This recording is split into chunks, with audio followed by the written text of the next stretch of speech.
Morning, everybody. It's Audrey, Stitchywitch42. It is Monday, the 4th of January, 2021, and I have a new toy. My husband got me a ring light for Christmas. So I have that set up in front of my cell phone, and it seems to have lit up the area quite well. It was very bright when he first turned it on. I was blinded by the light. And I have a remote. That's cool. I don't have to get up close and personal when I want to pause my videos. Maybe. I don't know. I'm going to play with this. I'm going to see how it works. So, January 4th, 2021. I thought that I would start off this video talking about comments.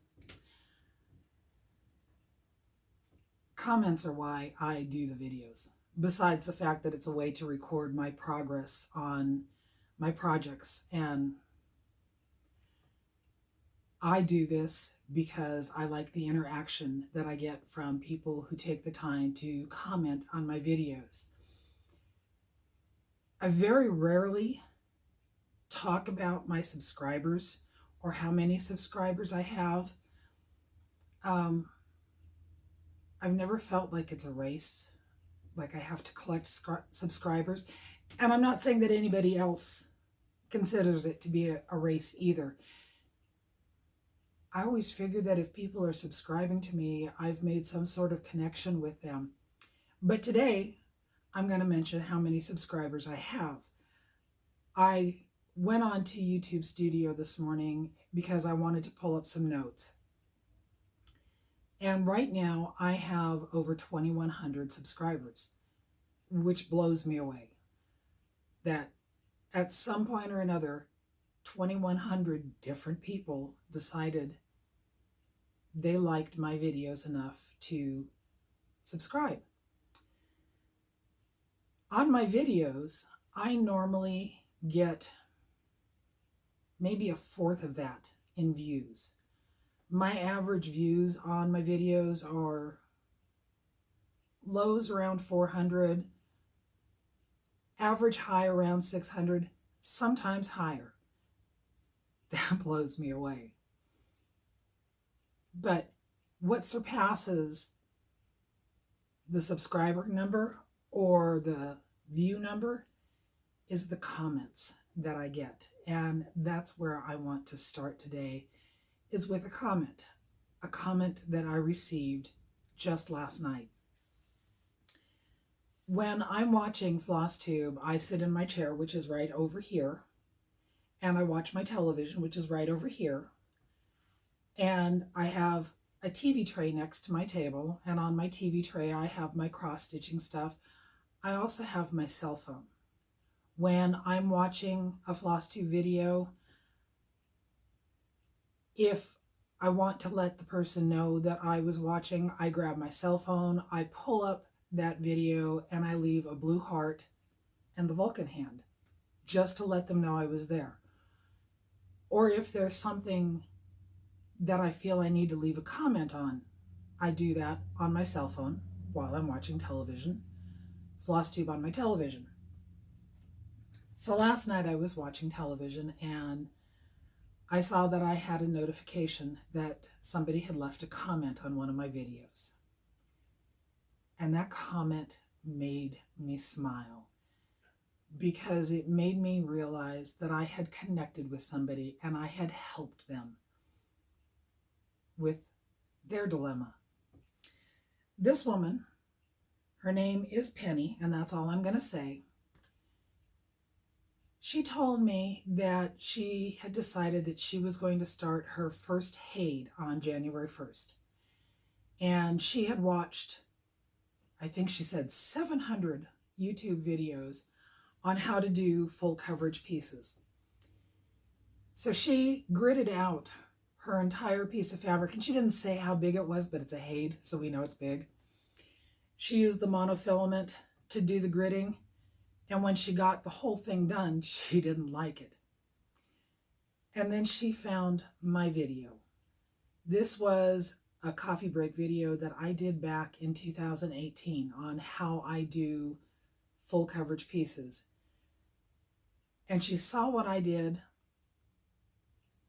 and she grabbed her pattern, she made a working copy, she grabbed a colored pencil, and she put in her first 95 stitches on her Hade. And that made me feel so good to know that something that I had done over 2 years ago was able to help somebody else in the land of flosstube. So, since that's where I'm starting, I'm going to go to my full coverage piece and trying to figure out where Mark has everything set up with the camera and whatnot. We're going to try and do this way. So this is my Alphonse Mucha, and I realize you're only seeing the bottom half of my face. I'm good with that. I'm good with that. I want you looking down here anyway. This is my Alphonse Mucha. In the last 2 weeks, I have been working on filling in this section here. So what I was talking about with helping Penny figure out what to do, when I do full coverage pieces, and I've done many of them, I work using negative space. So yes, I have part of the pattern there. It's a 24-page pattern, and you don't have the color guide. And quite honestly, if you want to take a screenshot of this and try to figure it out, you go for it, baby. You go for it. So if you look down here on my pattern, you can see that I have been using my pencil, and that pencil has been coloring in all the stitches that I've done in this area. What's left, what I haven't stitched, is what I consider to be the negative space. And up here, there's more negative space. I've lined my pattern up so that it matches this edge of, this edge is this edge of what you see on the stitched piece. So when I'm stitching, for example, I'm going to come up here and I'm going to fill in this negative space up here, which is this negative space up here. I'm going to take whatever that first symbol says, grab that floss, and by looking at the negative space on my pattern and matching the negative space on my fabric, I'm going to know where I need to put that first strand of color. And then I'm going to work that color through this area until I get it filled in. And then I'm going to color off on my pattern what I've stitched, so that when I'm done with that color of floss, this negative space will still be the same as this negative space because I've stitched it here, I've colored it here.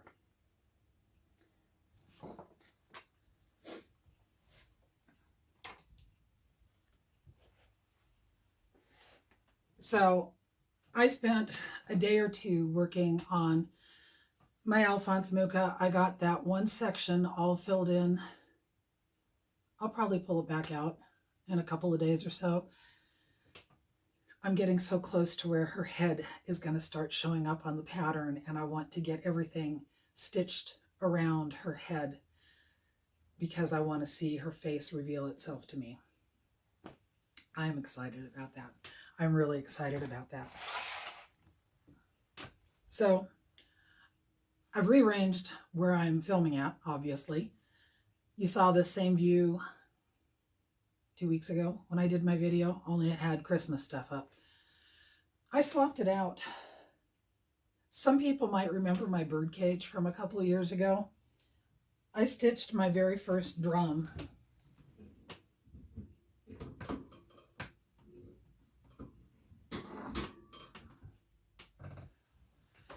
This is Quote the Raven Nevermore. And I don't remember what pattern I got this from. I could look it up in my book, but my book's upstairs. And I made it into a drum. This was before Vonna had done her tutorials on making of drums, but I still contacted her. And I asked her, how would I go about doing it? And she suggested a couple other of her videos for me to use, and based on what she directed me to do, I made my very first drum. And of course, being that it's a bird, I thought it needed to be in a cage. So I bought this cage, I think at Hobby Lobby. And I put the flicker lights in there. And then the flicker lights started coming on by themselves. And we couldn't figure out why that was happening. It turns out that our old television remote, there was one button on there that said system. And both Mark and I would accidentally hit that every once in a while. And apparently that was the airwave length that would activate these lights and make them come on by ourselves. So we didn't have the ghost that we thought we had. We're not haunted. It's kind of disappointing. But anyway, I decided that for springtime, for wintertime, I would put my birds up here. So I have my raven in here. I have another raven over here that was stitched for me. It was an exchange from the Stitcher's Coven.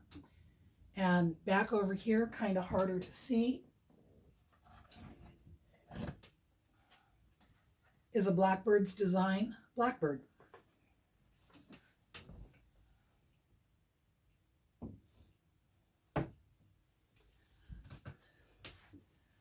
I think I need to stitch some more birds to enhance that, to extend that display.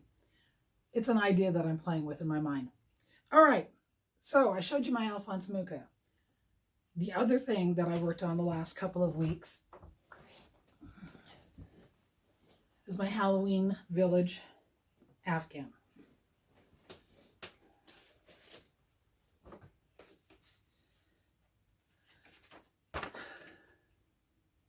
I posted a picture of this on Instagram that I got the whole top done.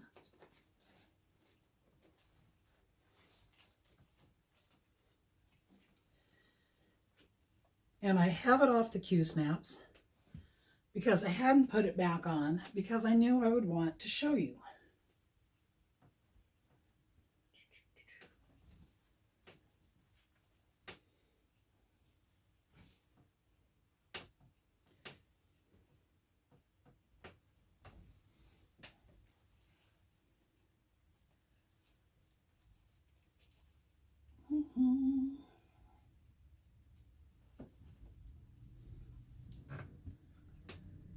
There it is. Oh my gosh.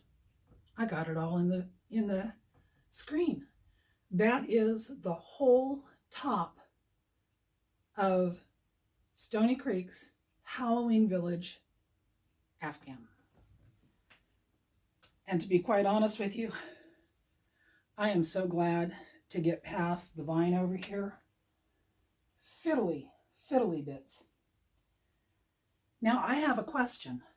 I know that other people have stitched Stoney Creek afghans, and I want to know how you finish, if you have stitched an afghan, how did you finish your back? Did you leave the stitches exposed on the back? Did you put some sort of covering on the back?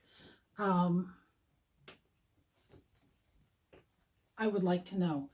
At this point in time, I'm kind of figuring that I'm not going to be doing anything to the back because it's going to be upstairs in my crafting burrow on the bed that I have up there.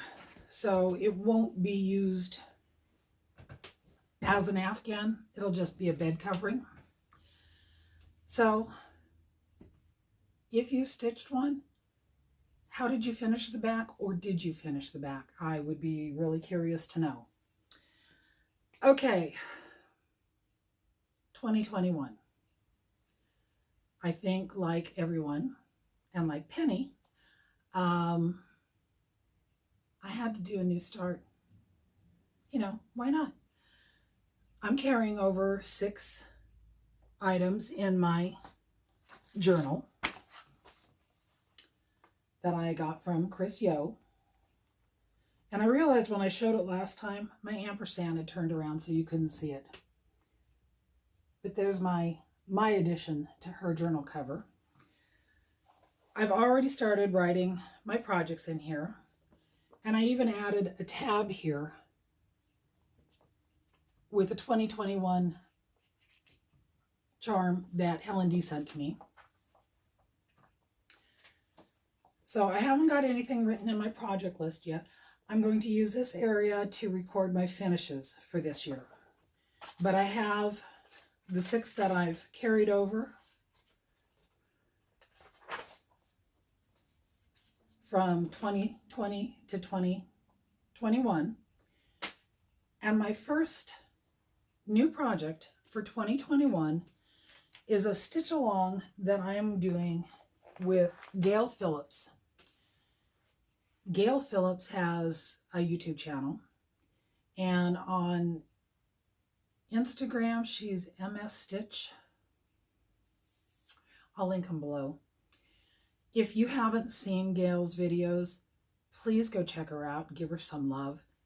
This woman stitches some amazing things. The last couple videos of hers that I've watched, she kind of goes through the beginning of her video showing stills of things that she's done.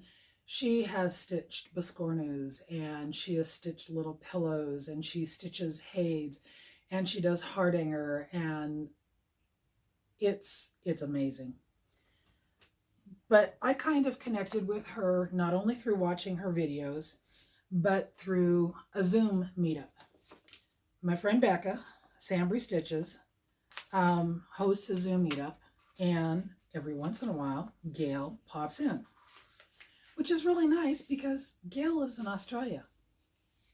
She is not in our time zone, but she still manages to pop in every once in a while. So, watching her videos, I saw this design, and I showed it last time. This is Mandarinks Designs Moon Charm. I have wanted a dream catcher for myself for years. I made one for my granddaughter Rowan. I made one for my granddaughter Riley. I've always wanted one, but I want it to be a crescent moon. And I've searched over the years, Google searches, crescent moon dream catcher, and I never find anything that's cross stitch. And then Gail showed this one, and it was run and order and download and print now type of things. So Gail and I decided that we were going to do a stitch along. She came up with the hashtag, which is written in my journal so that I can remember it. It is hashtag #MoonCharmSal. I started this on January 1st. I've worked on it for 2 days. I want to work on this and get it completed so bad because I think this is gorgeous. This is what I've got done. This is the upper part of the crescent, and I've got some of the stars hanging down in the center of it. The colors in this are amazing. I am keeping my flosses in my Bags Plus Floss Buddy. So there's all the colors that are being used. I think they're gorgeous. I am stitching this on a Bestitch Me fabric.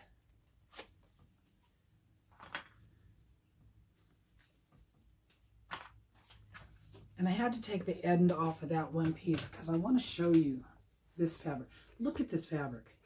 Look at these colors that come in here. This is the colorway Cosmos, and this is gorgeous. I was really hoping that I would have this closer to this spot of pink here, but looking at it now, I realize it isn't, and I'm not going to change where it's at. So I don't know when I finish it if it'll be there or not, but still, these colors up here, I think this is absolutely gorgeous. And I know that I will be going back to Bestitch Me and ordering some more of this because this is beautiful. It is absolutely beautiful. So this was my January 1st, New Year, New Start, number one. Number one. I don't make plans, really. I know there's people that are doing no new starts in 2021 and they were getting everything all ready to do that. I'm kind of wondering when a lot of them are going to stop doing that because I've seen that happen before. Curious, you know, wondering who's going to do what. My plans are stitch what I want when I want. It works for me. So I had a second new start. Also on January 1st. Becca's Zoom group decided that they are going to do a monthly Orny Sal. Anna came up with that. Stitch Roadies. Monthly Orny Sal. And on the Zoom group, we were talking about it, and I was laughing, and I said, you mean the not so horny Sal? So there's kind of a secondary hashtag too for those of us who have that strange and bizarre sense of humor that I do. Last year I toyed with doing Mania. I went upstairs and I put together a bunch of patterns, small patterns, and I thought I could do 31 Halloween starts in May. Didn't happen. Didn't happen. So when I knew about this monthly ornament Sal, I thought I can use some of those and I can make some ornaments too. So I went upstairs, I grabbed my project bag that had some of them in there, and I found this pattern here. This is Waite Designs. This is called Hooray for Halloween, and there are 1, 2, 3, 4, 5, 6, 7, 8 designs in here. I think these are so cute. So on January 1st, I started and finished my first piece. This is the owl from that pattern. This is so stinking cute. I already know how I'm going to finish it. I'm going to finish it similar to what they have on the front of the package. I am stitching it on a 28 count cashel linen. This is the colorway Flax. That is just so cute. Well, there's more of these that I want to stitch. In here, there's a moon, there's a house, there's the owl, there's a bat, there's a skeleton, a pumpkin, a ghost, and Happy Halloween. I know I want to do the pumpkin. I know I want to do the moon, possibly the bat, and Happy Halloween. So, this was my second start of 2021, my first finish of 2021. Then I started my third piece. And my third piece became my first restart of 2021. I was stitching the Happy Halloween. And I had that much stitched. And I realized I had it on the same piece of fabric, but I had the fabric going the wrong direction. This is a 13 by 18 piece of flax. This pattern, hold please. It is this one. Happy Halloween was suggested to be stitched on a 30 count straw, and the design would be 12.5 inches by 3 inches high. I'm stitching it on 28 count. So I figured the size is going to be pretty similar to it, but I was stitching it this way, and it's only 13 inches wide this way. So I would have had almost no border at all. So I unstitched a frogged. I got my first frogging in for the year, all of this. Turned my fabric the long way and started it over again and got it finished to this point. So I'm happy with that. Like I said, it's on the same piece of fabric.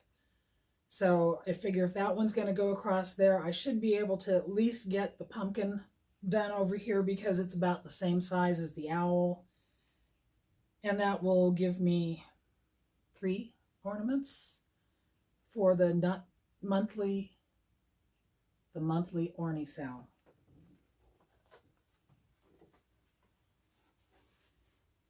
I got the starting bug. What can I say? I got the starting bug because that was 1, 2, 3. I started a 4th one last night. And again, I started it because of Becca. Because today, January 4th, is Becca's birthday. Happy birthday, Becca.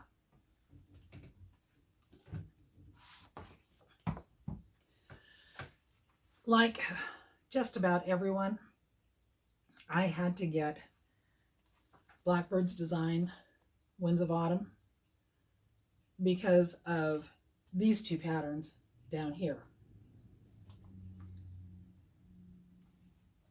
I know I have this one in a Just Cross Stitch magazine somewhere. So it was mostly for this one. And last night I decided that I was going to start this one.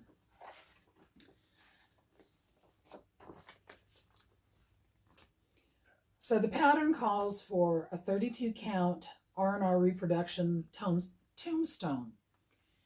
And either Gentle Arts Onyx or DMC 844. When I stitched that Blackbird there, which is also a Blackbird design, I think I used $37.99, and it's a more grayish color. And that's what this looks like. And I didn't want this one to look so much like that one. I wanted it to be darker. So I decided to stitch mine using 939, which is that really, really deep navy blue. And I also decided to stitch this one on a piece of, looking at my book, 32 count toast. I wanted to make sure that I used the same size fabric as what Blackbird Designs recommended, because they have a template in there for the top if you stitch it on a 32 count. So this is my start last night of October 31. I was also stitching on it this morning. I did a center start on this, which was right up here at the top of the 3. And then I've been working down and around, and I don't think it's going to take me very long to finish that at all. I love this linen right there. That is the way it looks. I think it is gorgeous. I think it's a fantastic autumnal color. This is toast. I need more of this too. I will be going back and ordering lots of fabric from Brandy. So that's everything that I've been working on the last 2 weeks. I've worked on my Alphonse Mucha. I worked on my Halloween Village. I started 4 new things. Who am I? I got some mail. One of the pieces of mail that I got was this pattern from Acorns and Threads. When I saw everybody else on flosstube had ordered it and I saw these things, I called them up and I said, do you have a copy of it? And could you send it to me? And I discovered that they have my credit card on file. And that could be really, really bad, because now I know all I have to do is call and tell them to send me something. And it's like, oh, that's a very dangerous thing to know.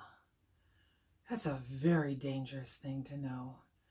My LNS has my credit card on file. But so far, this is the only thing that I've ordered that way. So far. There's more that I need. I have stuff upstairs. I don't need anything. There's more that I want. Something that I ordered from 123 Stitch came in. I saw this on someone's video and I was really bad. I didn't write down who it was so I could say thank you. But I've wanted to stitch some more stuff that just has pumpkins in it. It's not necessarily Halloweenish, because you know I love my Halloween. Yeah, 3 of my 4 new starts are all Halloween.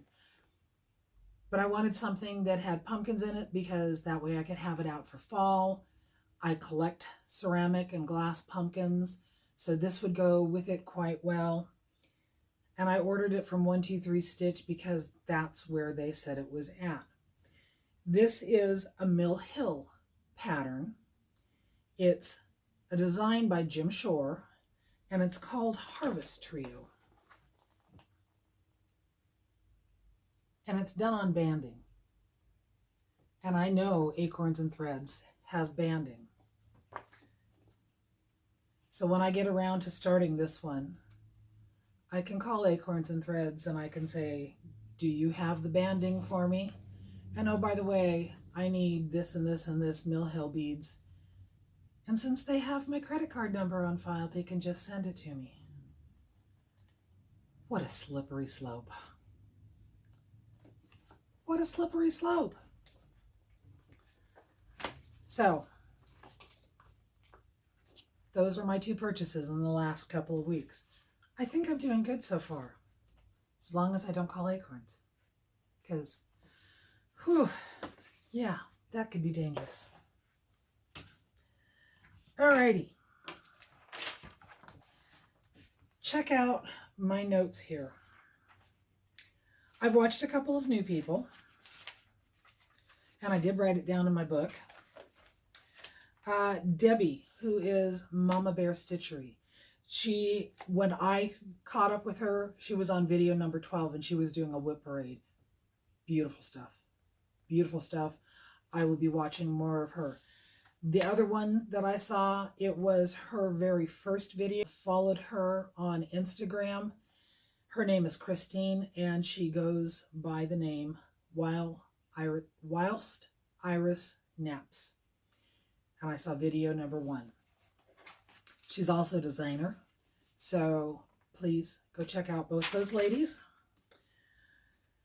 Okay. Checking the notes. Have I talked about everything? Yeah, I have. I decided that I was going to leave Life Update to the end because it's a story some people might not want to listen to. So if you don't want to hear my story and you take off now, thank you very much for stopping by and visiting with me. I really do appreciate it. If you want to stay and listen to my story, it's about hitting a deer. So you can decide whether or not you want to stay and listen to the story or not. Last Saturday, today's Monday, 2 days ago, Saturday, I was driving to work. My drive to work, I leave my house at 4 o'clock in the morning to be at my store by 5.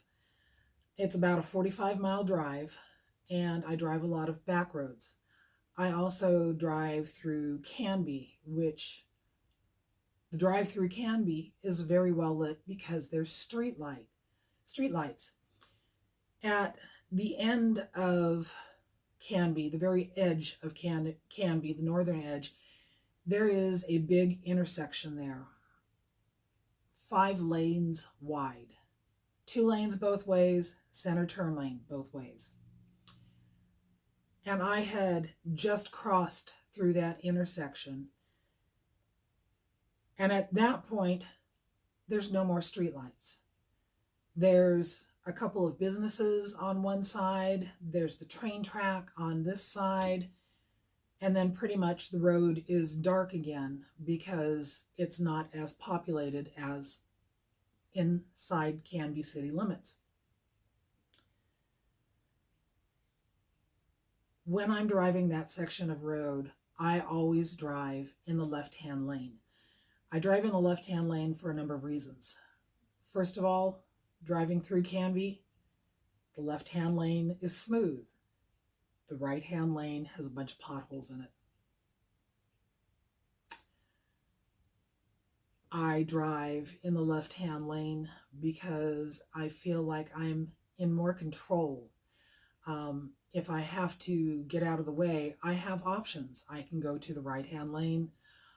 I can go to the center lane. I drive in the left-hand lane because I know that just a little bit further up, it's going to narrow down into one lane. So keeping those things in mind, here I am, 4:30 in the morning. It is dark outside. I've just gotten past that big intersection. I'm in the left-hand lane, and all of a sudden I see a deer walking across the road. And in that split second, I realized I'm going to hit it. I'm going to hit it. And I did something I know you're not supposed to do. I swerved.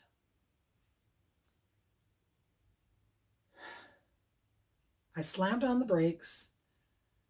I pointed my car towards the center lane.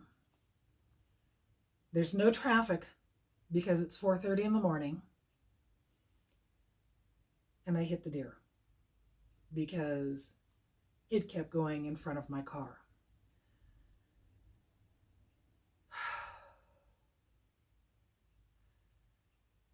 The sound, the feel.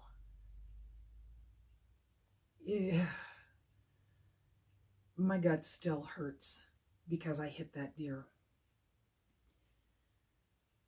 I watched it spin and stop in the center of that center lane, but it was like it was laying down. It had its hind legs tucked up underneath it. It had its front legs tucked up underneath it. And it stopped so that it was facing my car, and it still had its head up. So I didn't kill it. And then, amazingly, it got up and it walked off the road. And I sat there for a moment, trying to remind myself that I needed to breathe, trying to unclench my hands from the steering wheel. And then I slowly took off and started my drive to work. I probably spent the next 10, 15 minutes trying to get the muscles in my legs to react, because that's all I could think about, and all I could hear in my brain was the tires screeching and the thump and seeing the deer in the road. And it got up and it walked off. And then I reminded myself that I had to offer up a prayer, because I do that. Just a short and simple prayer asking the powers that be that if I had hurt the deer enough to cause it a death, that it would be swift and painless, but hoping that I hadn't. And then I started thinking about, oh my God, did I damage the front of my car? And I wasn't going to stop because, again, it's 4:30 in the morning and I'm on a dark section of road. I'm not going to stop my car and get out to look and see if I've damaged the front of my car. I just drove to work feeling stressed, wide awake, stressed, tense, all the things. When I got to my store and I got my stuff out of the car, it was the first time I realized that my wallet and my cross stitch and my face mask were all on the floor where they fell when I hit the deer.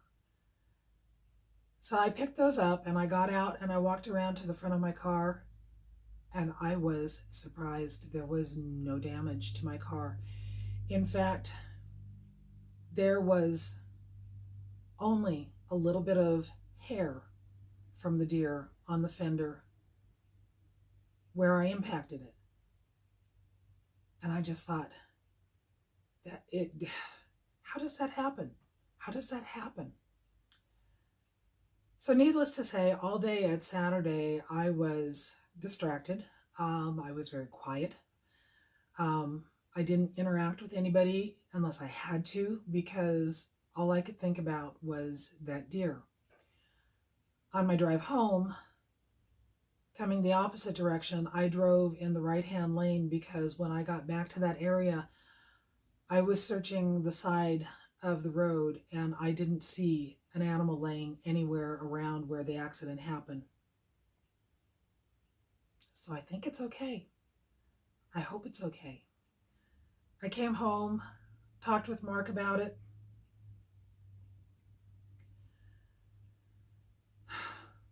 But the reason why I brought this story up is because it is winter. And I know some areas have a lot of snow. I know a lot of places are really, really cold. Here in the Pacific Northwest, we are experiencing a lot of rain and a lot of wind right now. But the temperatures are generally in the low 40s. So while it had rained the night before, the road wasn't slippery wet. So I got lucky. I swerved to avoid hitting the deer. I hit the deer anyway. I know you're not supposed to swerve. And that's kind of where I'm going at with this story. Be safe. Know where you're driving at. Try to pay attention to where you're at. As unfortunate as it may sound, if someone had to die in that accident, I would have preferred it to have been the deer than myself, because I've known a couple of people who have died because they swerved to avoid hitting an animal. Not the way to end a cross-stitch video, I know. I want you all to be careful. I want everyone to come into 2021 and have everything that they need, have enough of what they need. Thinking about this deer made me realize that I needed a word for this year, and my word is enough. And I posted this in a message group that I'm part of, that for 2021, my word for the year is enough. I am wishing that everyone has enough, that you have enough health, that you have enough love, that you have enough food, that you have enough shelter, that you have enough clothes, that you have enough warmth, that you have enough. I was lucky Saturday morning.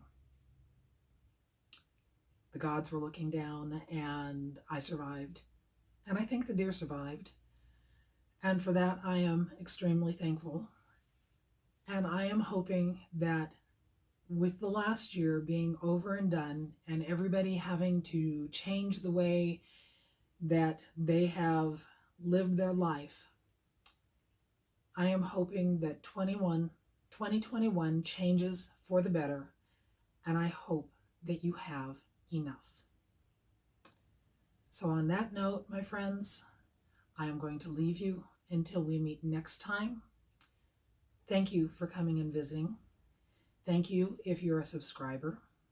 Thank you very much if you're a commenter, because that's what I look for on all the formats that I'm on. I look for the comments because then I know I've started a conversation with someone.